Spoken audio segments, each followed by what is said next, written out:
Nunca pensé que algo que me hacía tanta ilusión iba a terminar convirtiéndose en la razón por la que perdí a la persona que más quería fuera de mi familia. Tengo 24 años, soy chilena y estudio enfermería desde que salí del colegio. Siempre supe que quería dedicarme a esto, aunque nadie en mi familia trabaja en salud.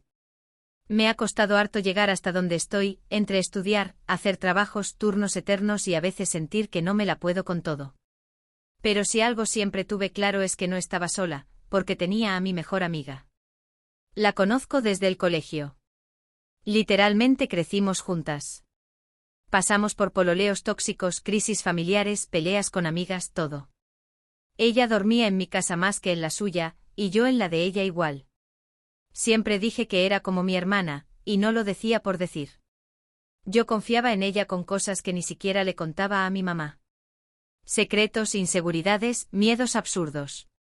Me conocía en mis versiones más feas, cuando lloraba sin razón o cuando me sentía insuficiente. Y yo pensaba que esa confianza era mutua, sólida, imposible de romper. Decidí contar esto ahora porque todavía me pesa. Han pasado meses y todavía me duele cuando pienso en cómo se dieron las cosas. A veces me pregunto si exagero, si tal vez soy muy sensible, pero después recuerdo cómo me sentí en ese momento y se me aprieta el pecho. Sé que suena dramático, pero fue una decepción que me cambió la forma de confiar en la gente. Y creo que necesito sacarlo porque guardármelo no me ha servido de nada. Todo empezó cuando conseguí mi primera práctica en un hospital grande de la región. Para mí era enorme. Yo estaba feliz, de verdad feliz. Me acuerdo que cuando me llegó el correo confirmando el cupo me puse a llorar sola en mi pieza. Sentía que por fin estaba entrando al mundo real, que ya no era solo teoría y pruebas, sino pacientes, responsabilidades, aprender de verdad. Era el primer paso serio hacia convertirme en enfermera. Yo sabía que no iba a ser fácil, pero tenía esa mezcla de miedo y emoción que te hace sentir viva. Obviamente lo primero que hice fue contarle a ella. Le mandé audios larguísimos, casi gritando de emoción. Me respondió igual de emocionada, me dijo que estaba orgullosa de mí, que siempre supo que lo iba a lograr. Me acuerdo que incluso me dijo, te lo mereces más que nadie. Y yo le creí. Porque siempre había sido así entre nosotras, celebrábamos los logros como si fueran propios. En ese tiempo yo estaba especialmente vulnerable. Venía saliendo de una relación que me dejó medio rota, dudando de mí misma. Sentía que necesitaba algo que me recordara que sí podía hacer cosas sola. Entonces esta práctica no era solo un requisito académico, era como una prueba personal. Y ella sabía eso. Sabía cuánto significaba para mí. Los primeros días en el hospital fueron intensos. Me sentía chica al lado de todo el personal con años de experiencia. Trataba de ser respetuosa, aplicada, no meter la pata. Llegaba a mi casa agotada, pero feliz. Y cada noche le contaba todo a ella. Le hablaba de las enfermeras jefas, de las técnicas, de los pacientes más complejos, de mis errores pequeños. Incluso le contaba cosas más personales, como quién me parecía pesado, quién me daba buena espina. Yo confiaba en que esas conversaciones se quedaban entre nosotras. Ahora que lo pienso, quizás fui ingenua. Pero en ese momento no veía ninguna señal rara. Todo parecía normal. Ella me preguntaba detalles, nombres, dinámicas del hospital. Yo respondía sin filtro como siempre. Nunca imaginé que algo tan cotidiano como desahogarme después de un turno iba a volverse en mi contra. Hubo un día específico como en la segunda semana, en que sentí algo extraño. Una enfermera me hizo un comentario medio raro, como insinuando que yo había tenido suerte para entrar ahí. No lo dijo en mala, pero el tono fue extraño. Yo lo dejé pasar. Pensé que era inseguridad mía. Me repetí que estaba paranoica, que recién estaba empezando y que era normal sentirse observada. Pero ese no fue el único comentario. Y cuando empecé a escuchar ciertas cosas que nadie del hospital debería saber sobre mí, ahí fue cuando una duda incómoda empezó a instalarse en mi cabeza, aunque todavía no quería aceptar lo que eso significaba. Esa duda empezó como algo chiquitito, casi ridículo. Me repetía que estaba exagerando, que probablemente estaba más sensible de lo normal porque era mi primera práctica y quería hacerlo todo perfecto. Pero los comentarios siguieron. No eran directos, no eran ataques claros, Eran esas frases que se dicen con media sonrisa, como si fueran bromas, pero que igual te dejan pensando. Una técnico un día me preguntó si tenía algún familiar trabajando en el hospital. Le dije que no, que nadie. Me miró raro y me dijo, pensé que sí.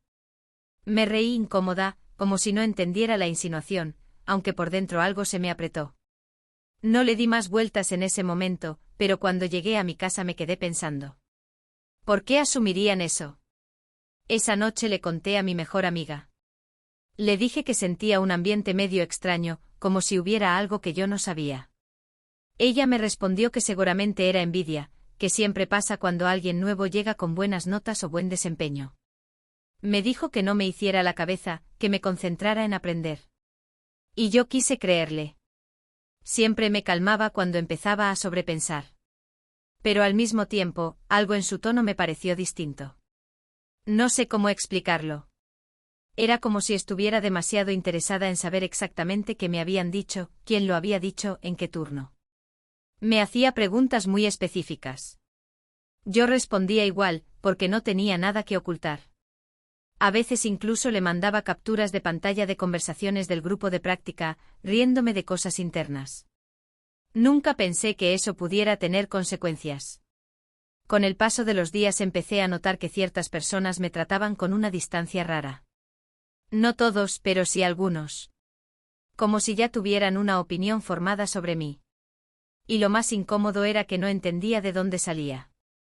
Yo llegaba puntual, hacía lo que me pedían, preguntaba cuando no sabía algo. Incluso una enfermera me felicitó por mi disposición. Entonces, ¿por qué sentía ese ambiente extraño alrededor? Hubo un turno en particular que todavía recuerdo clarísimo.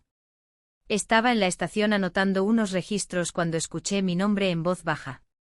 No fue algo directo, fue como un murmullo que se cortó apenas me acerqué. Sé que suena paranoico, pero fue esa sensación de que estaban hablando de mí. Me saludaron normal, incluso amables, pero el aire se sentía pesado. Yo me fui al baño después y me miré al espejo preguntándome si estaba imaginando cosas. Me dije que quizás estaba proyectando mis inseguridades. Siempre he tenido miedo de no ser suficiente, de que en algún momento alguien descubra que no soy tan capaz como parezco. Pensé que tal vez mi mente estaba creando enemigos donde no lo sabía. Pero la incomodidad no se iba. Lo más raro empezó cuando una compañera de práctica, que casi no me conocía, me hizo un comentario que me dejó helada. Me dijo algo como igual es bacán tener contactos, te facilita todo. Lo dijo en tono ligero, casi en broma. Yo me quedé en silencio unos segundos antes de responder que no tenía ningún contacto, que postulé como todos. Ella se encogió de hombros y cambió el tema, pero yo sentí que algo no cuadraba. Ese día no le conté nada a mi mejor amiga. No sé por qué. Tal vez porque estaba cansada, tal vez porque una parte de mí no quería escuchar que era imaginación mía otra vez. Me fui a acostar con esa sensación incómoda en el pecho, como cuando sabes que algo no está bien pero no puedes señalar exactamente qué es. Al día siguiente en el hospital, noté que 2 personas dejaron de incluirme en una conversación cuando me acerqué. Fue sutil, pero evidente. Antes me integraban sin problema. Ahora era como si hubiera una barrera invisible. Y yo seguía sin entender. Empecé a preguntarme si alguien estaba diciendo algo de mí. Pero inmediatamente descartaba la idea. ¿Quién haría eso? Yo no tenía conflictos con nadie ahí. Y fuera del hospital, las únicas personas que sabían detalles íntimos de mi vida, de mis inseguridades, de mis problemas económicos, de mi ruptura reciente, eran mi familia y ella. Esa noche me quedé mirando el chat con mi mejor amiga durante varios minutos antes de escribirle. Dudé. Sentí algo que no quería sentir, una sospecha leve, casi absurda. Me dio vergüenza incluso pensarlo. ¿Cómo iba a desconfiar de la persona que había estado conmigo en todo? Igual le escribí. Le pregunté, medio en broma, si ella había comentado con alguien del hospital que yo había quedado en la práctica. Me respondió rápido, diciendo que sí, que conocía a alguien que trabajaba ahí, pero que solo había dicho que yo estaba feliz por el cupo. Nada más, me aseguró. Yo le creí. O quise creerle. Pero esa respuesta abrió una puerta que ya no pude cerrar, y aunque todavía no tenía pruebas de nada, algo dentro de mí empezó a cambiar esa noche. Después de esa conversación no pude volver a sentirme tranquila. Me quedé pegada en esa frase: sí, conozco a alguien que trabaja ahí. Nunca antes me había dicho eso. O tal vez sí y no le tomé importancia, no sé. Empecé a revisar mentalmente todas nuestras conversaciones anteriores, como si en algún audio viejo fuera a encontrar una pista que se me hubiera escapado. Me sentí ridícula haciendo eso, pero no podía evitarlo. Al día siguiente llegué al hospital con una sensación rara en el estómago. No era miedo exactamente, era más bien como esa incomodidad de saber que algo no encaja pero no saber qué pieza está mal. Traté de actuar normal. Saludé, me puse el uniforme, hice mis tareas. Pero estaba mucho más consciente de las miradas, de los silencios, de los susurros. Y ahí empezó a ponerse más claro.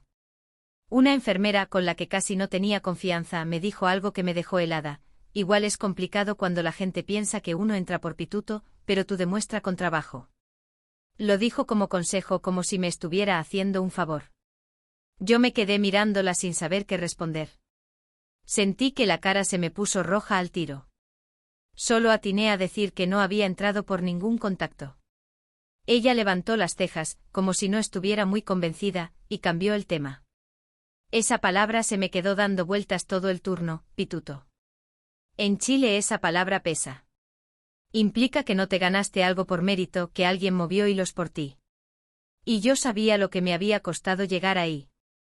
Horas de estudio, trabajos, sacrificios. Que insinuaran eso me dolía más de lo que quería admitir. Ese día ya no pude concentrarme igual. Sentía que cada corrección era un juicio, que cada gesto neutro escondía algo. Me empecé a preguntar quién habría dicho eso primero. Porque claramente no era una idea aislada. Ya eran demasiados comentarios con la misma línea. Cuando salí del turno me fui caminando a mi casa en vez de tomar micro. Necesitaba pensar. Iba repasando todo. ¿Quién sabía que yo había quedado en ese hospital? Mi familia, obvio. Algunas compañeras de la U. Y ella. Pero ella, según me dijo, solo había comentado que estaba feliz. Nada más. Empecé a recordar detalles que antes no me parecieron importantes. Preguntas muy específicas que me hacía. Nombres completos de supervisores. Turnos exactos. Incluso una vez me pidió el nombre de la enfermera jefe por curiosidad. Yo se lo dije sin problema. Ahora esos recuerdos me daban una sensación desagradable. Esa noche casi no le hablé. Me escribió preguntándome cómo me había ido y respondí corto. Me preguntó si me pasaba algo. Estuve a punto de decirle todo, de soltarle que estaban insinuando que yo había entrado por contactos y que eso me estaba afectando. Pero algo me frenó. Una vocecita que me decía que primero entendiera bien qué estaba pasando antes de acusar a nadie. Al día siguiente pasó algo que me terminó de descolocar.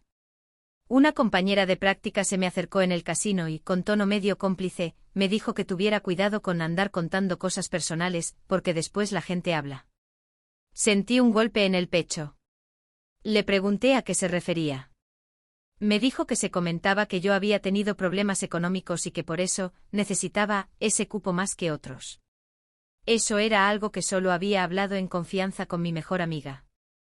Nadie más del hospital sabía que yo estaba trabajando fines de semana para pagar la U. Ahí ya no fue solo una sospecha leve. Fue como si todas las piezas empezaran a encajar de golpe, pero yo todavía me resistía a mirar el cuadro completo. Me repetía que podía ser coincidencia. Que tal vez alguien de la U había comentado algo. Que quizás yo misma dije más de la cuenta sin darme cuenta. Trataba de encontrar cualquier explicación que no la involucrara a ella. Pero mientras más lo pensaba, más ansiedad sentía. Empecé a revisar nuestras conversaciones buscando si en algún momento yo había mencionado nombres en redes sociales, si había etiquetado algo, si podía haber una conexión pública que no estaba viendo. No encontré nada. Todo lo delicado lo había hablado en privado, solo con ella. Me empezó a dar vergüenza llegar al hospital. Sentía que me miraban distinto. Que había una historia sobre mí circulando que yo no conocía del todo. Y lo peor era esa sensación de traición posible. Porque si estaba pasando lo que yo empezaba a imaginar, no era solo un rumor cualquiera. Era alguien muy cercano usando cosas íntimas mías para hablar con terceros. Una tarde, mientras estaba en la estación, escuché claramente mi nombre junto a la frase, igual la amiga contó todo. No escuché más porque se callaron cuando me acerqué. Pero esa frase me atravesó. La amiga contó todo. No dijeron que amiga, pero yo sentí que el piso se me movía. Esa noche llegué a mi casa con el corazón acelerado. Miré el chat con ella otra vez, el historial de años de confianza, risas, secretos. Me quedé con el dedo sobre el teclado sin saber qué escribir. Sabía que si preguntaba directamente algo se iba a romper para siempre. Y aún así sentía que ya no podía seguir haciendo como que no veía lo que estaba empezando a hacerse evidente. Me quedé mirando el chat con el dedo sobre el teclado como si estuviera a punto de saltar al vacío. No sabía cómo preguntar sin sonar acusadora, sin romper algo que hasta ese momento yo todavía quería salvar. Al final le escribí algo simple: oye, ¿segura que no comentaste nada más sobre mí en el hospital? Lo mandé y sentí que el corazón me latía en la garganta. Me respondió casi al tiro. Me dijo que por qué estaba tan insistente con eso. Que sí, que había hablado con una conocida que trabajaba ahí, pero que solo le contó que yo estaba contenta por la práctica. No inventes cosas, me puso. Esa frase me dolió más de lo que debería. No estaba inventando nada. Yo estaba viviendo comentarios reales, miradas reales. Esa noche casi no dormí. Al día siguiente llegué al hospital con la cabeza hecha un nudo. Traté de enfocarme en mis tareas, pero estaba dispersa. En un momento, mientras ordenaba unos insumos en una sala pequeña, una técnico que siempre había sido amable conmigo cerró la puerta y me dijo en voz baja que tuviera cuidado con lo que contaba fuera. Yo le pregunté directamente qué había escuchado. Me miró como dudando si debía decirme o no. Después soltó todo de golpe. Me dijo que la amiga de una funcionaria había estado hablando de mí. Que esa amiga era muy cercana a mí, que decía saber todo sobre mi vida. Que había comentado que yo había conseguido el cupo porque tenía conocidos, que en la universidad no era tan destacada como parecía, que incluso había tenido problemas complicados con mi ex y que era conflictiva. Sentí que el aire se me fue del cuerpo. Le pregunté quién era esa amiga. Me dijo el nombre de la funcionaria que había recibido esos comentarios. Ese nombre me sonó de inmediato. Era el mismo que mi mejor amiga me había mencionado días antes cuando dijo que conocía a alguien del hospital. No podía ser coincidencia. No lo podía creer. Sentí que me temblaban las manos. Literalmente. Tuve que apoyarme en una mesa porque me mareé. Todo empezó a encajar de golpe. Los comentarios sobre el pituto. Las insinuaciones sobre mi situación económica. La frase "la amiga contó todo". No era paranoia. No era inseguridad mía. Era real. Me quedé en silencio varios segundos tratando de procesar. La técnico me dijo que me lo contaba porque le parecía injusto, que yo me veía esforzada y respetuosa. Le agradecí, pero apenas escuchaba. Tenía un ruido en la cabeza, como si alguien hubiera encendido una alarma que no se apagaba. Salí de esa sala y fui directo al baño. Cerré la puerta y me miré al espejo. Sentía la cara caliente, los ojos llenos de lágrimas que no quería soltar ahí. No entendía por qué. De verdad no entendía qué había ganado ella haciendo eso. Si tenía algún problema conmigo, ¿por qué no decírmelo a la cara? ¿Por qué hablar con alguien del lugar donde yo estaba intentando construir mi futuro? Me senté en el baño con el celular en la mano y abrí nuestro chat. Empecé a leer mensajes antiguos.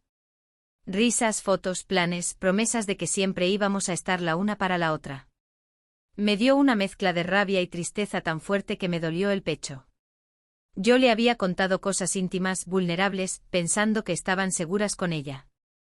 Le escribí. Esta vez no fue una pregunta suave. Le dije que ya sabía que había hablado con esa persona del hospital. Que me habían contado exactamente lo que se decía. Tardó más en responder. Esos minutos se me hicieron eternos. Sentía que estaba al borde de algo irreversible. Cuando respondió, no negó todo. Eso fue lo que más me golpeó. Me dijo que sí, que había comentado algunas cosas, pero que no lo había hecho con mala intención. Que solo estaba conversando, que tal vez exageraron lo que dijo. Que ella jamás quiso perjudicarme. Leí esa frase una y otra vez, jamás quiso perjudicarme. Sentí una mezcla de incredulidad y rabia. ¿Cómo no iba a perjudicarme contar cosas personales mías en el mismo lugar donde yo estaba siendo evaluada?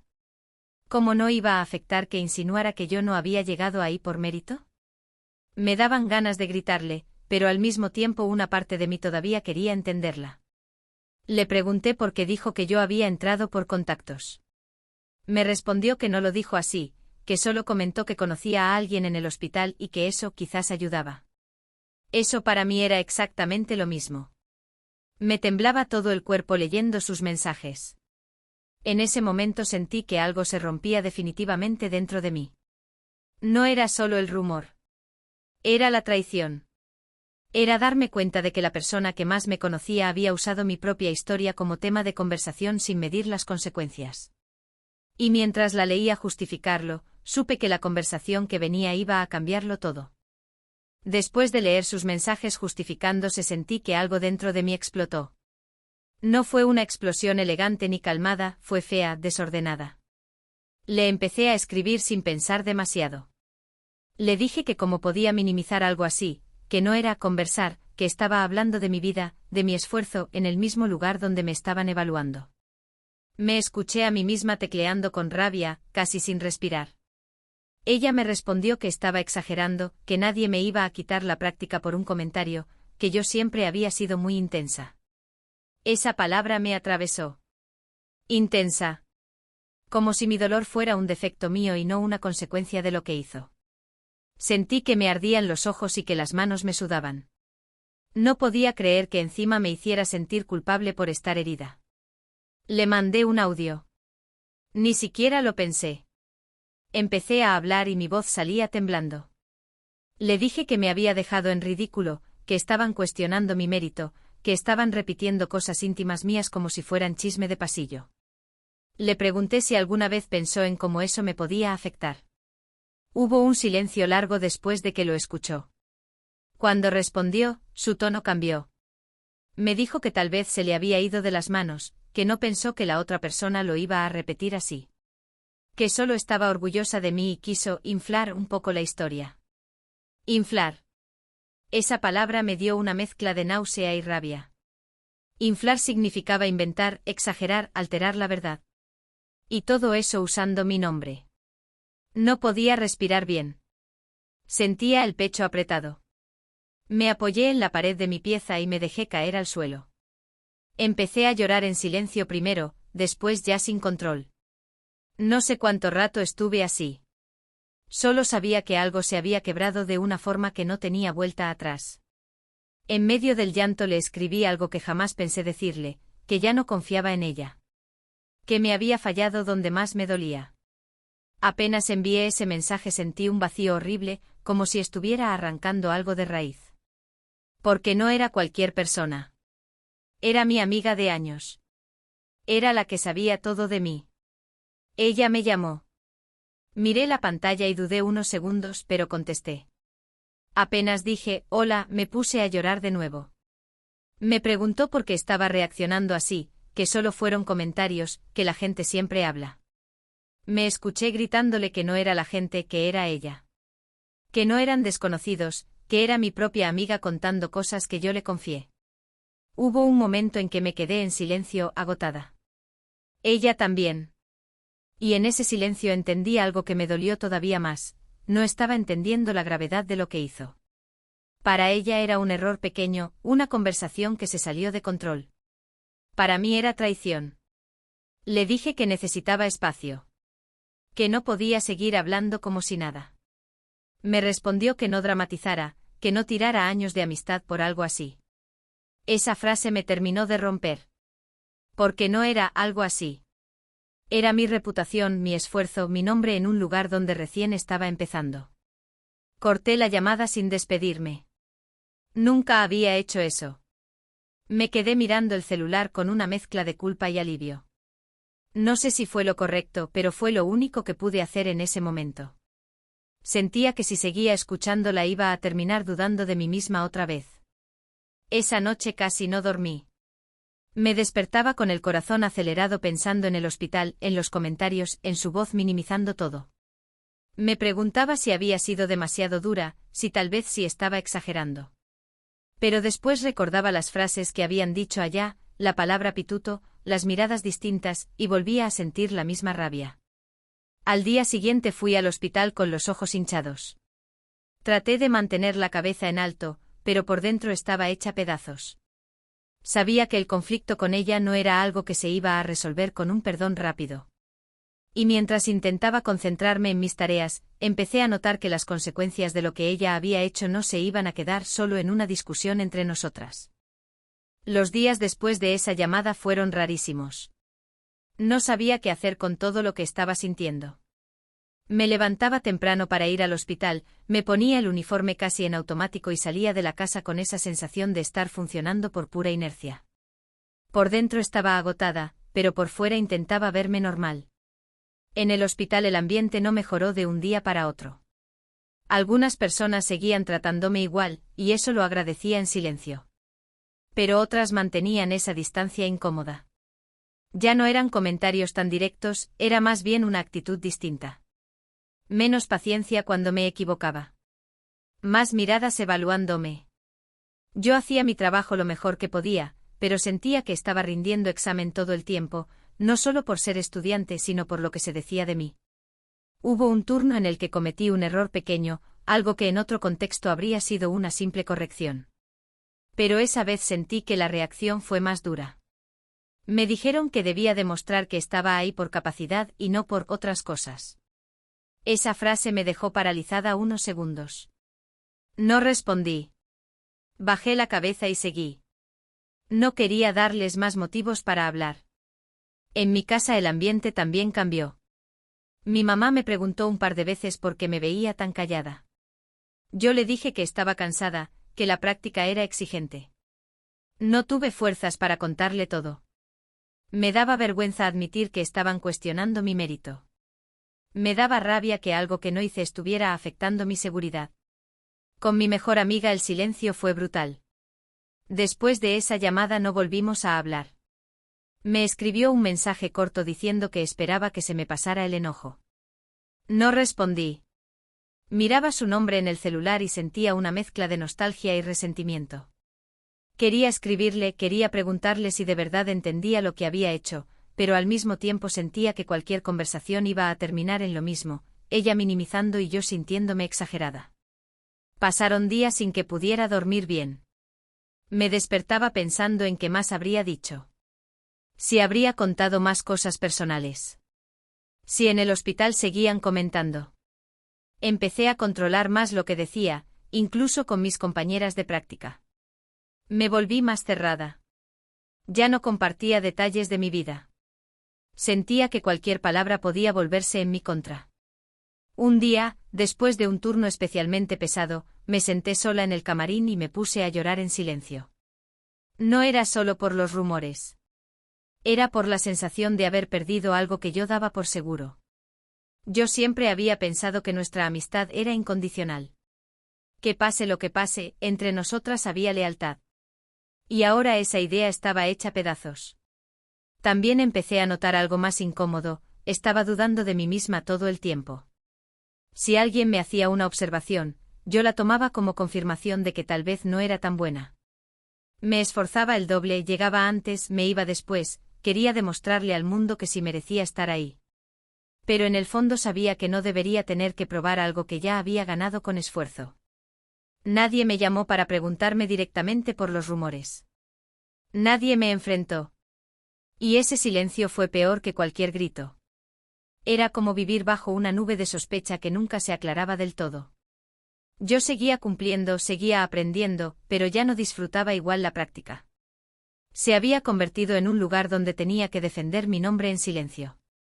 Con el paso de las semanas entendí que no podía controlar lo que otros pensaban. Solo podía controlar cómo actuaba yo. Empecé a enfocarme en eso. En hacer bien mi trabajo, en mantener la cabeza fría. Pero cada vez que veía una foto antigua con ella o me acordaba de algo que solíamos hacer juntas, sentía un vacío difícil de explicar. No volví a buscarla. Y ella tampoco insistió mucho más. Eso también me dolió. Una parte de mí esperaba que peleara por la amistad, que reconociera el daño sin excusas. Pero el tiempo pasó y lo único que hubo fue distancia. Mientras la práctica avanzaba y yo intentaba adaptarme a esta nueva versión de mi vida sin ella, empecé a preguntarme si todo esto era solo una mala racha o si en realidad estaba viendo por primera vez algo que siempre había estado ahí y yo no quise notar. Y esa pregunta fue la que empezó a cambiar la forma en que entendía no solo lo que pasó, sino toda nuestra historia. Esa pregunta se me quedó pegada durante semanas. Si en verdad estaba viendo algo nuevo o si siempre estuvo ahí y yo simplemente no quise notarlo. A veces cuando volvía del hospital caminando sola, repasaba años de amistad como si estuviera revisando fotos viejas. Momentos buenos, risas, secretos, pero también pequeñas cosas que en su momento normalicé. Con el tiempo entendí que muchas veces yo era la que celebraba más fuerte sus logros que ella los míos. Que cuando algo bueno me pasaba, ella siempre encontraba una forma de bajarlo a algo más pequeño, como si necesitara equilibrar la balanza. Nunca lo vi como competencia, porque yo no competía con ella. Para mí éramos un equipo. Pero ahora, mirando hacia atrás, me pregunto si ella lo vivía igual. No sé si merecía lo que me pasó, pero tampoco sé si fui completamente inocente. Tal vez le conté demasiado. Tal vez puse en sus manos cosas que debí guardar un poco más. Siempre fui de hablar sin filtro con ella, de mostrar mis debilidades como si fueran seguras. Y ahora me cuesta no sentirme tonta por eso. Sé que confiar no debería ser un error, pero igual me duele haber sido tan abierta. También me cuestioné si fui demasiado dura cuando la enfrenté. A veces pienso que si hubiera esperado unos días, si hubiera hablado más calmada, quizás la conversación habría sido distinta. Pero después recuerdo su tono minimizando todo, llamándome intensa, y se me pasa esa culpa. Porque lo que yo sentí fue real. El daño fue real. En el hospital, con el paso del tiempo, las cosas se fueron estabilizando. No porque alguien aclarara los rumores, sino porque yo seguí trabajando firme. Me concentré en aprender, en responder con hechos. Algunas personas empezaron a tratarme con más respeto cuando vieron mi desempeño constante. Eso me dio algo de paz, pero igual quedó esa cicatriz invisible. Nunca volví a sentirme completamente cómoda ahí. He cambiado desde entonces. Me volví más reservada. Ya no cuento todo tan fácil. Me cuesta abrirme como antes. Y eso me da pena, porque siento que una parte de mí se cerró por protección. Antes creía que la lealtad era automática cuando había años de historia. Ahora sé que no siempre es así. Lo que más me dolió no fue solo el rumor. Fue la sensación de que mi esfuerzo podía ser reducido a un comentario liviano. Que alguien que sabía cuánto me costó llegar ahí eligiera hablar sin medir consecuencias. Todavía no entiendo por qué lo hizo. A veces me digo que fue envidia. O inseguridad. O simple inmadurez. Pero la verdad es que nunca tuve una respuesta que me dejara tranquila. Ella y yo ya no somos lo que éramos. De vez en cuando veo sus historias en redes y siento una mezcla rara de nostalgia y distancia. No la odio. Tampoco puedo decir que la perdoné del todo. Es más bien una sensación de haber aceptado que no todas las amistades están hechas para durar toda la vida, aunque uno lo jure a los 15 años. A veces pienso que esta experiencia me hizo más fuerte. O al menos más consciente. Aprendí que mi nombre y mi esfuerzo valen demasiado como para dejarlos en manos de cualquiera, incluso de alguien que creí incondicional. Aprendí que la confianza no es eterna solo por la antigüedad. Pero todavía hay noches en que me pregunto si ella alguna vez dimensionó lo que provocó. Si entendió que no fue solo un comentario suelto, sino algo que cambió la forma en que yo miro a las personas. Y cada vez que me hago esa pregunta siento que la historia no terminó realmente ahí, porque hubo algo más que pasó después y que terminó de cerrar este capítulo de una forma que nunca imaginé. Eso que pasó después fue lo que terminó de cerrar todo, aunque en su momento no lo sentí como un cierre, sino como otra puñalada más. Unas semanas antes de terminar la práctica, la funcionaria con la que ella hablaba me pidió conversar. Yo pensé que por fin alguien me iba a enfrentar directamente por los rumores. Entré a esa oficina con el corazón acelerado, preparada para defenderme otra vez. Pero no fue así. Me dijo que quería aclarar algo. Que cuando escuchó ciertos comentarios sobre mí al principio los creyó, pero que con el tiempo, viéndome trabajar, se dio cuenta de que no coincidían con la persona que tenía al frente. Me dijo que incluso habló con mi mejor amiga para decirle que estaba exagerando, que no correspondía andar diciendo esas cosas. Cuando escuché eso sentí una mezcla de vergüenza y alivio. Lo que más me impactó fue cuando me dijo que mi propia amiga había insinuado que yo siempre necesitaba ventajas, porque sola no podía tanto como aparentaba. Esa frase me quedó retumbando. No porque creyera que fuera verdad, sino porque venía de alguien que conocía mis miedos más profundos. Yo le había confesado muchas veces que temía no ser suficiente. Y ella usó exactamente eso como argumento. Salí de esa oficina temblando. No lloré ahí, apenas crucé la puerta del hospital me quebré. Lloré en la calle sin importarme quién me mirara. No era solo rabia, era decepción pura. Sentí que me habían arrancado algo que no iba a recuperar nunca, la imagen que tenía de nuestra amistad. Esa noche no le escribí. No la enfrenté otra vez. No tenía energía para más discusiones. Simplemente entendí que no necesitaba una explicación adicional. Lo que necesitaba ya lo tenía, la confirmación de que lo que pasó no fue un malentendido pequeño, sino una decisión consciente de hablar de mí de una forma que me perjudicaba. Terminé mi práctica con buenas evaluaciones. Cuando me entregaron el informe final y vi que estaba bien evaluada, sentí un orgullo silencioso. Nadie me regaló nada. Nadie movió hilos. Todo lo que logré ahí fue mío. Y eso en medio de todo fue una especie de reparación interna. Con ella no volví a tener la misma relación. Intentó acercarse un par de veces, con mensajes largos hablando de los años de amistad, de lo difícil que era perderme. Yo respondí educada, pero distante. No fue un portazo dramático. Fue algo más frío. Más definitivo. Simplemente dejé de contarle mi vida. Y cuando dejé de compartir lo que era importante para mí, la amistad se fue apagando sola. A veces me pregunto si debería haberla perdonado de otra manera. Si guardar esta distancia me volvió más dura de lo necesario. Pero también sé que si hubiera seguido como antes, me habría traicionado a mí misma. Y después de todo lo que pasó, lo único que no estaba dispuesta a perder era eso. Hoy sigo estudiando, sigo esforzándome, sigo construyendo mi camino en la enfermería. Pero soy distinta. Confío sí, pero con límites más claros. No entrego todo tan fácil. Y aunque me da un poco de pena haber perdido esa versión más ingenua de mí, también entiendo que crecer a veces duele. No sé si algún día voy a entender completamente por qué lo hizo. Tal vez fue inseguridad, tal vez celos, tal vez algo que nunca me quiso decir. Lo único que sé es que esa experiencia me enseñó que no basta con los años para garantizar lealtad. Que incluso las personas que más quieres pueden fallarte donde más duele. Y aunque pasaron meses y la herida ya no está abierta como antes, todavía hay días en que recuerdo todo y siento ese mismo nudo en el estómago. No por el hospital, no por los rumores, sino por la amistad que creí indestructible y que al final no sobrevivió a la prueba más básica, cuidar lo que yo le confié.